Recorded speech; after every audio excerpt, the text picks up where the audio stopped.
Sampalis, thank you for joining the podcast today. I have a special guest, Dr. Ted McElroy. He is joining us from SECO International today to talk about the event coming up in March. Maria, thank you for having me today. I'm really excited about this.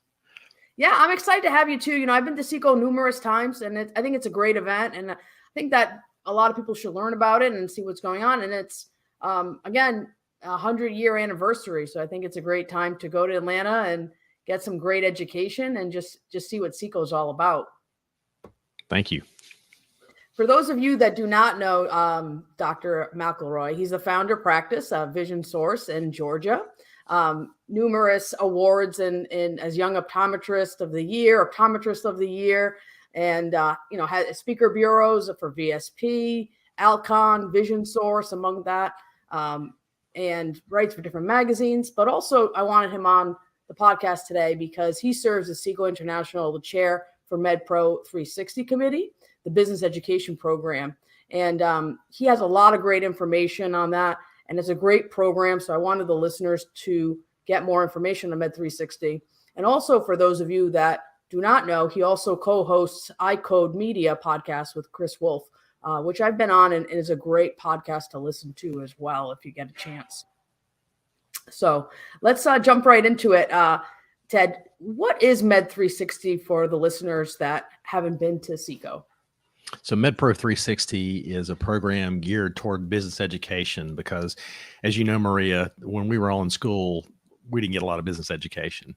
And I'm just going back and looking at my years, of how to figure out how to just get from A to B. And we all realize that A to B is not a straight line. It's kind of a zigzaggy thing and a lot more down than it is up a lot of times.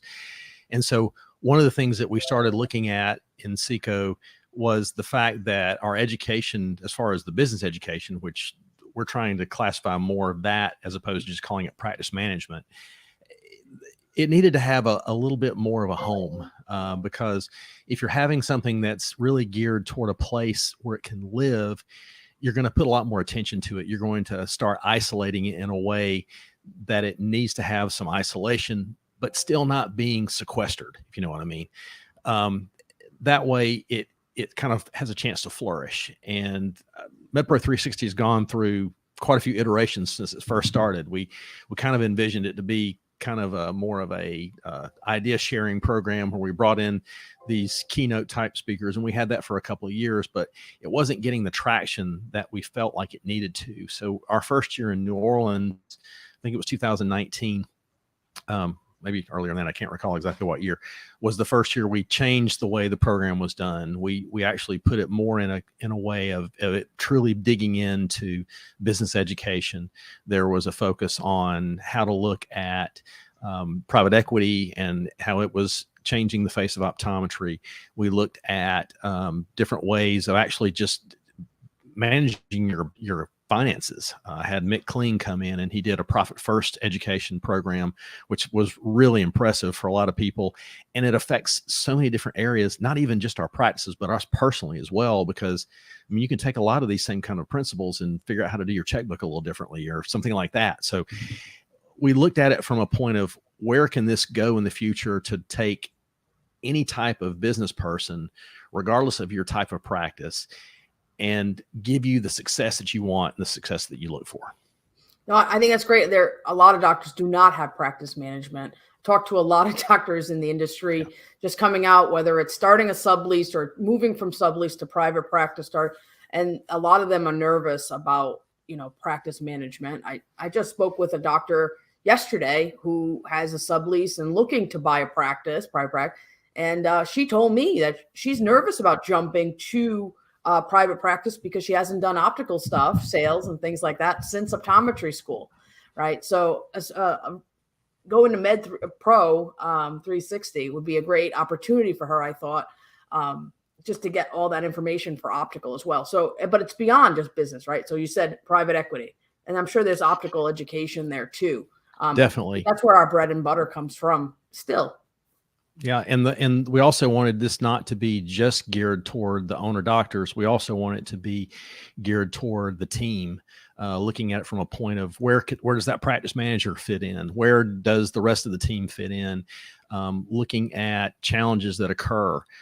For instance, this year, Lynn Lawrence and Tammy Franklin are going to do a program of, what, and I apologize, I can't exactly remember the name of the program, but it's basically looking at, well, this is what the leader said that they wanted, but this is what the team heard. And how does that reconcile with each other? And to really put it into a point. So making sure that the communication is not getting lost. Many of you may know of Adam Schmela, who is a personal finance person that advises optometry practices only. And he has a great comment that he makes. He says, basically, there is a seamless transition between the end of communication and the beginning of resentment. And that happens in our practices all day long, because we think we're saying one thing and what's getting heard is something completely different. And that can happen at any level, whether it's leader to followers or just among teammates. So if we can improve the communication skills, it's so much better and makes life so much more fulfilling. What are some educational goals and how's that impacting our profession? The education goals that take place in MedPRO360 are again geared more toward the practice leadership and making sure that they're leading from a point of strength, not necessarily spending all their time in their weaknesses. I mean, I'm not saying we don't need to know what our weaknesses are, but there's this thing that happens especially in the United States, I think, where we think, oh, we've got to make our weaknesses better because that's the only way to do it. When we spend so much time and energy not focusing on our strengths and instead looking for people who can fulfill some of those weaknesses for us. So if we can figure out what those aspects are in our practices, in our own leadership styles, think about what they can do for the profession in general. And Maria, you are a great leader and have an opportunity to influence a lot of people. And that's really what this comes down to, is the influence that comes from all this. Oh, thank you. So I think with this, just beyond just OD, corporate ODs, I think could benefit from this as well. And most of our audience is corporate OD. Can you give us some information on how, SECO or MedPRO360 would be, for the corporate OD? Certainly. One of the things we already talked about was just the interpersonal skills and just being able to work within a group of people. And, a lot of your corporate OD audience, they're looking at how to run their business because it is truly a business. You've got to make sure it's going to make money.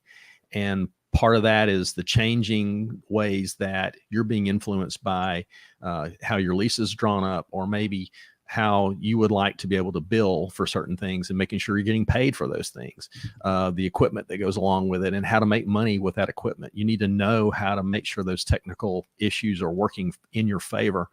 Another thing is just your day-to-day. How do you manage your day? There's a guy named Jim Schneider who's going to do a program basically on taking skills that he learned with a program called Business Accelerator and teaching that of how your life is impacted by the amount of time you spend doing certain things and looking at different rituals. For instance, we all have a process that we go through every single day from the moment we get up till the time we go to bed, but we don't really approach it from a point of planning it. We just kind of let life happen to us. And what Jim's planning on doing is teaching, well, here's the process that you go through your day with. You have sort of what you call your morning ritual.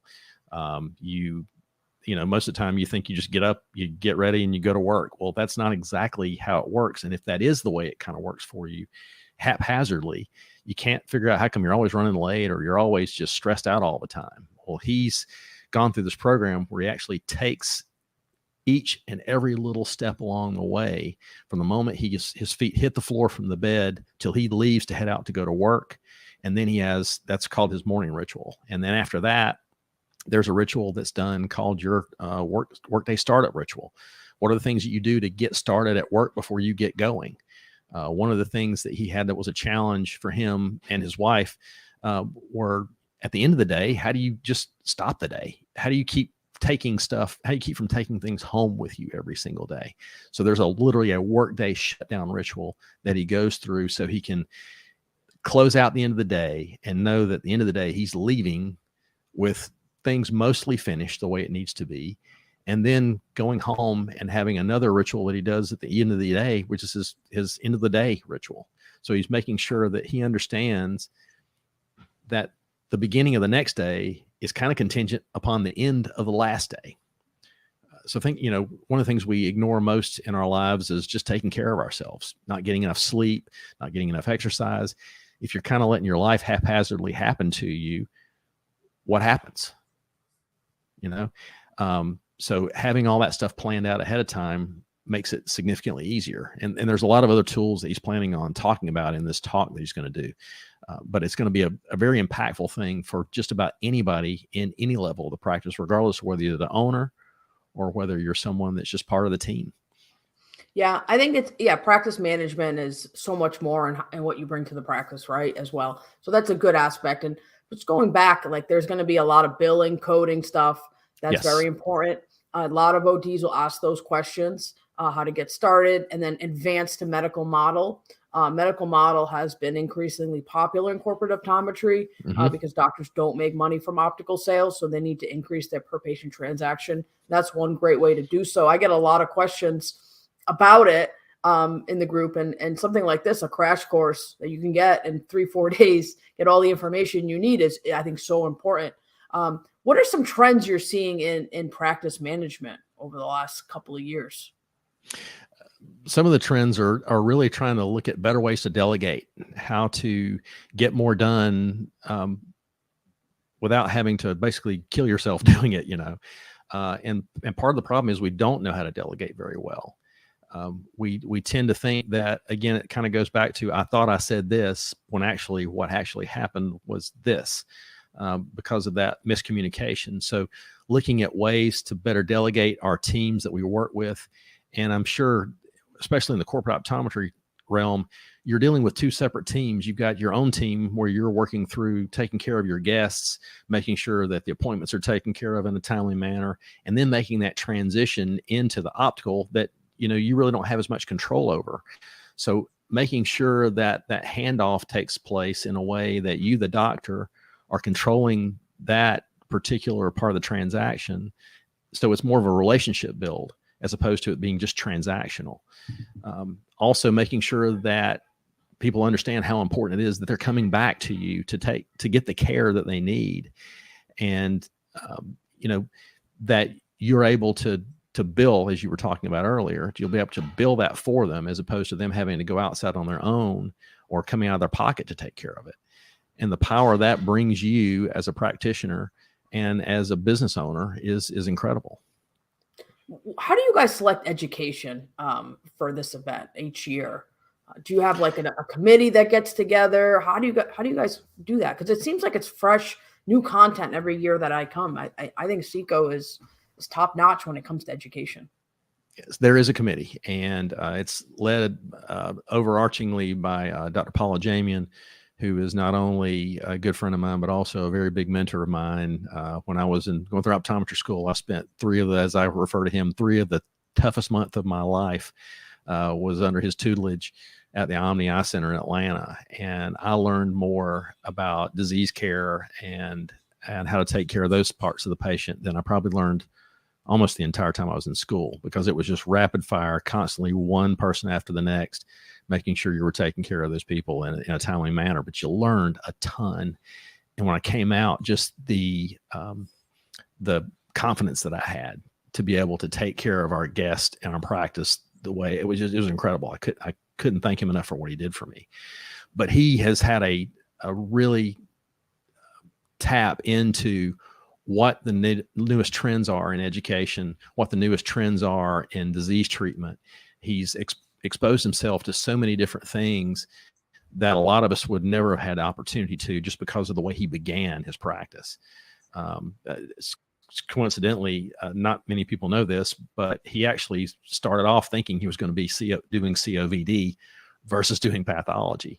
And, when he told me that for the first time, I was like, you have to be kidding me, because I just never expected to hear him say that. But because of his experience he got with Bascom Palmer going through and how much that influenced him and what he wanted to see moving forward, he's been able to take that love that he has of pathology and disease care and really turn it into something that's opened up doors for all of us optometrists that we couldn't thank him enough for.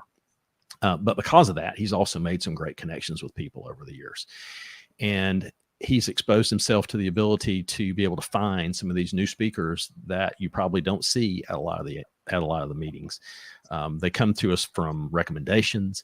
We also try to make sure that we are putting new faces on stage on a regular basis, because don't get me wrong, you probably can think of 3 or 4 people that you just absolutely love to hear at almost every single meeting. And they are fantastic. And there's a reason that they're there, because they're that good.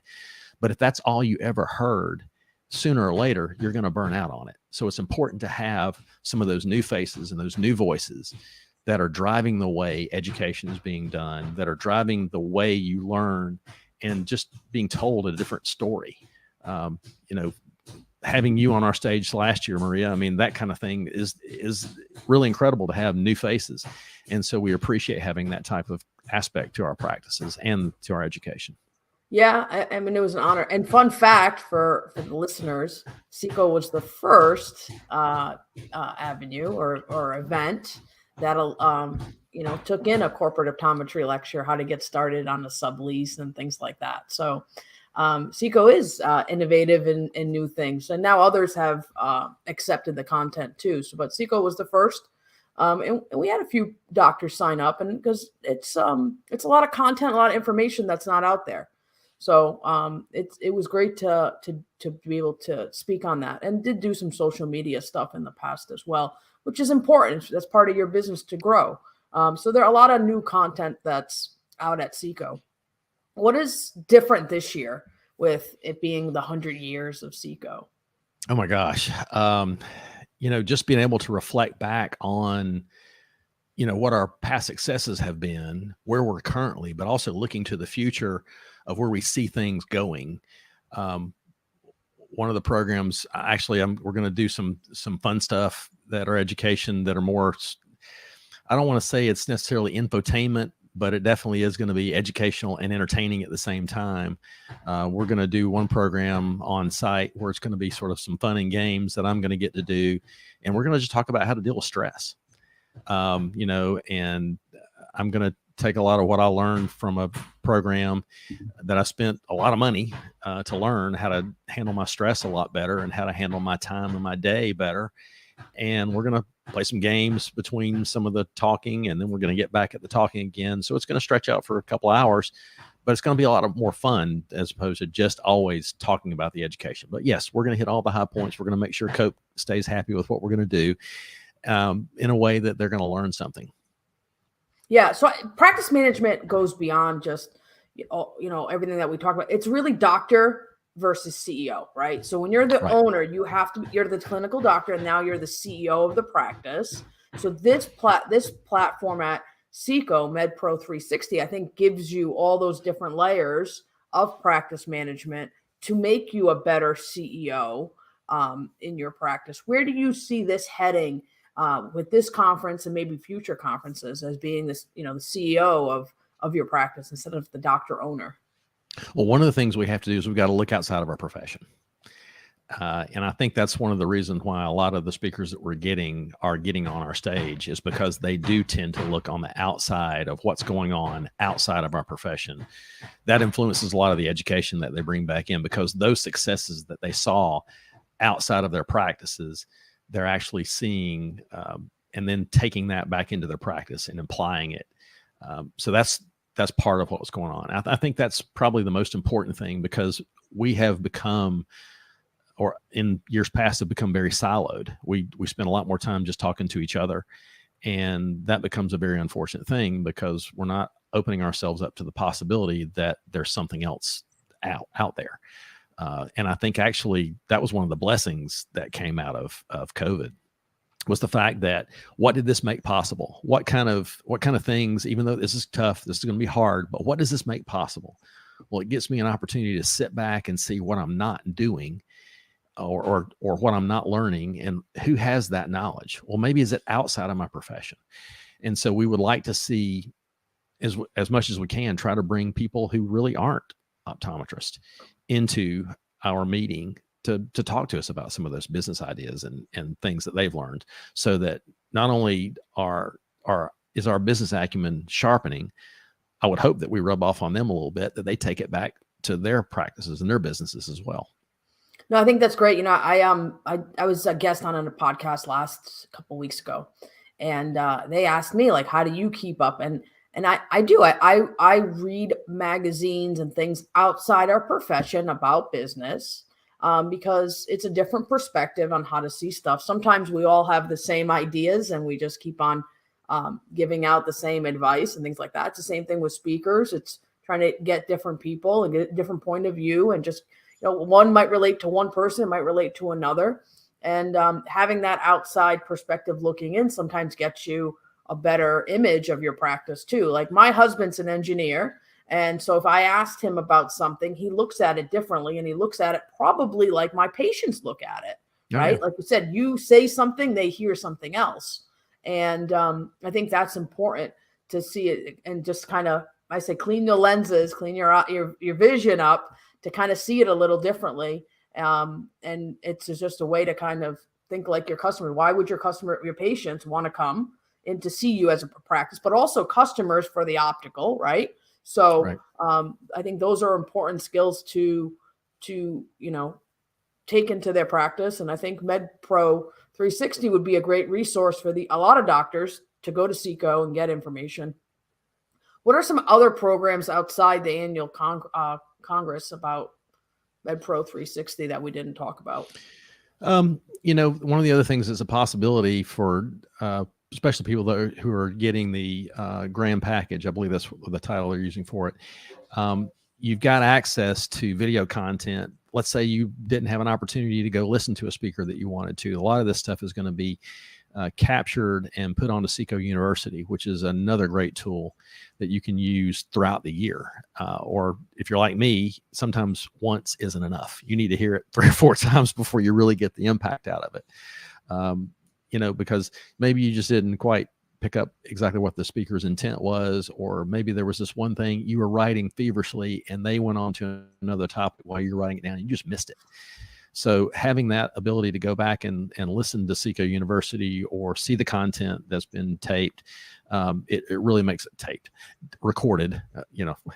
That's the old man in me coming out talking about videotape, but recorded, so that we can actually have that ability to go back and reflect on some of the things that we learn something we missed, make sure that we're applying the things that go to our businesses and our practices in the best way we can.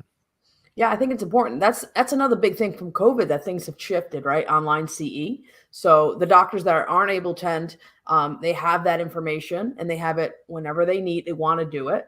And there's a lot of information, and with practice management, but a lot of great clinical information too. I signed up for my CE for the event, and I think there's more CE this year than ever before that I've seen.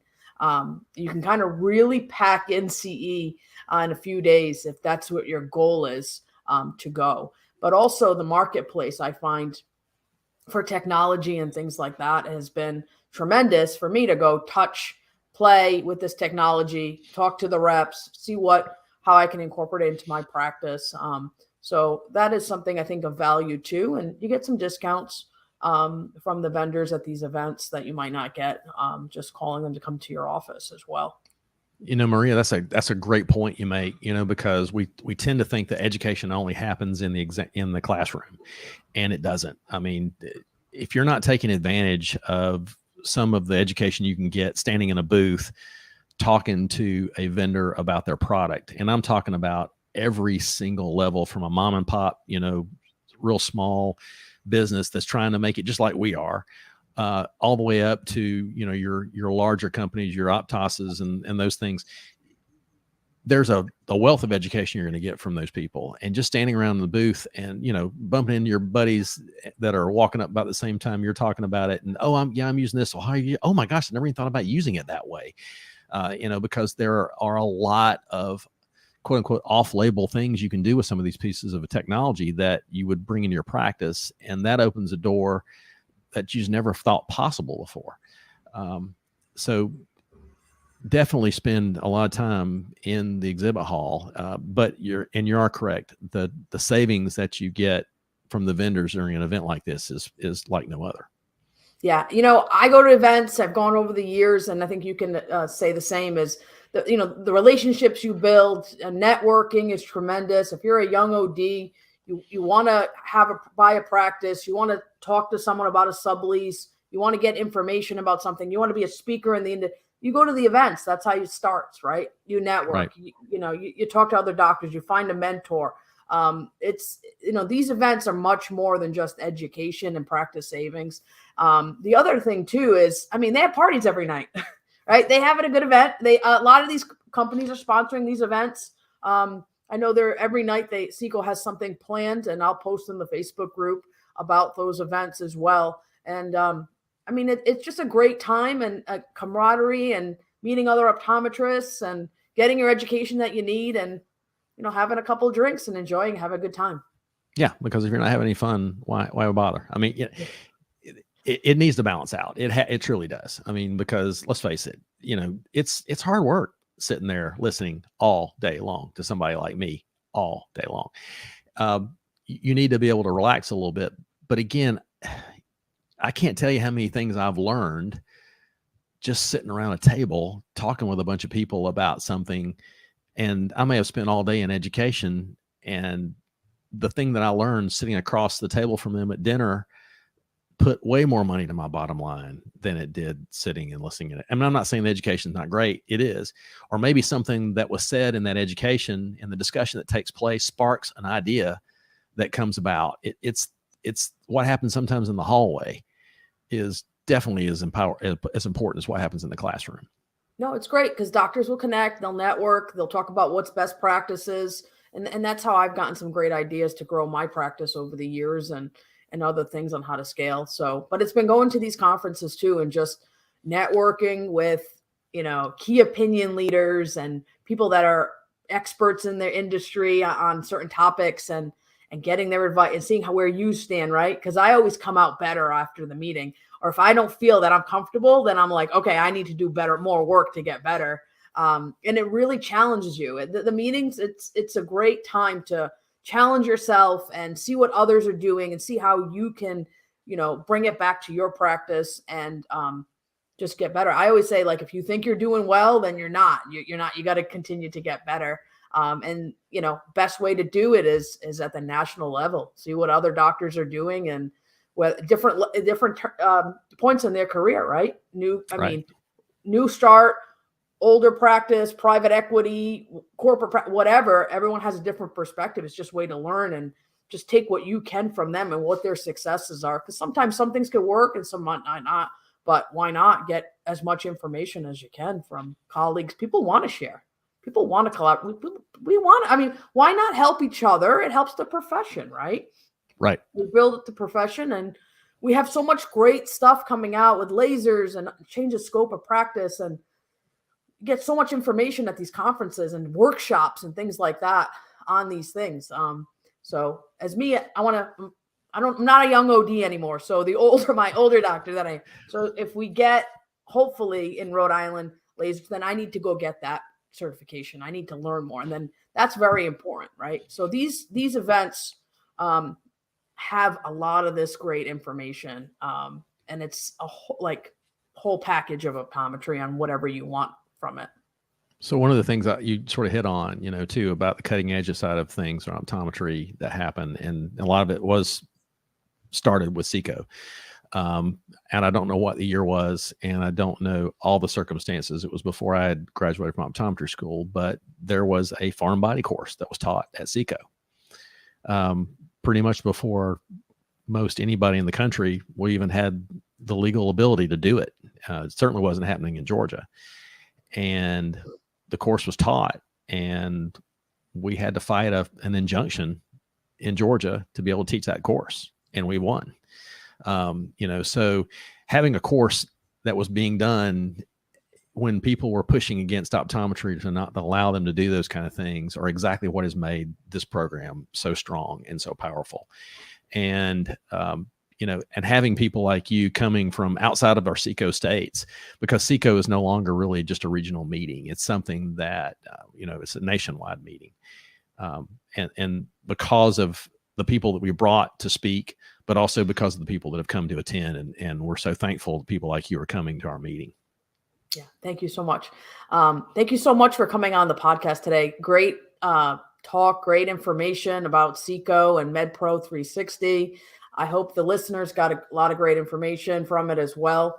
If somebody has a question, is there an email that you can provide? And well, one of the things, if you want to know more about SECO, I would recommend going to attendseco.com, and that'll give you all the information you need to get registered, get started. But for me personally, if you'd like to contact me, the best way to reach me is tmcelroy@friendlycity.net. And I'd be glad to respond to whatever I can for you guys. I enjoy talking about business education and just, how to do business better. I hope that I have never looked at someone and thought, well, I can't learn from that person, because I think every single person has an ability to teach me something. And I'm just naturally curious. I enjoy sitting and asking questions and just trying to learn from them, because it's amazing what you can learn if you just give somebody a couple moments of your time to soak up what they're trying to give you. That's correct. I talk to a lot of OD sometimes by private message or phone if we connect on Facebook. And I always say, hey, I can learn so much more from you too, what you're doing, even though you're a new grad. I might have those lenses on that just do things same way. And you always get something out of it. And you always, you get a friend from it as well, another colleague friend, and, see what their struggles are sometimes in California or Texas, and how they dealt with certain things. And it's been great to be able to meet new optometrists, either at conferences or on Facebook. So thank you so much for coming on the podcast today, Ted. It was my pleasure, Maria. Thank you.